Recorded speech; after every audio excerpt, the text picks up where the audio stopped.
的音效，情绪价值拉满了，好吧。而这个听着有点恢宏的嗡的一声，是魔兽世界里达成成就的音效，能听到的地方是真不少，但是知道的人恐怕没有那么多。其实魔兽世界贡献的音效真的特别多，比如这个当当，就是打开拍卖行时候的音效。老牌网红游戏留下的东西确实有点东西啊。而除了一些逐渐变成梗的音效，还有很多在各种综艺里被用烂的了，我随便放你绝对都听过，这些是俺妹里的。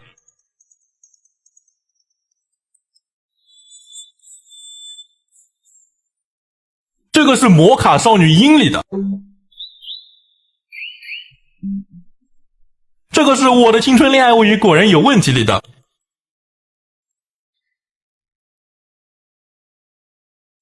这个是我的朋友很少里的，还有这些是幸运星里的。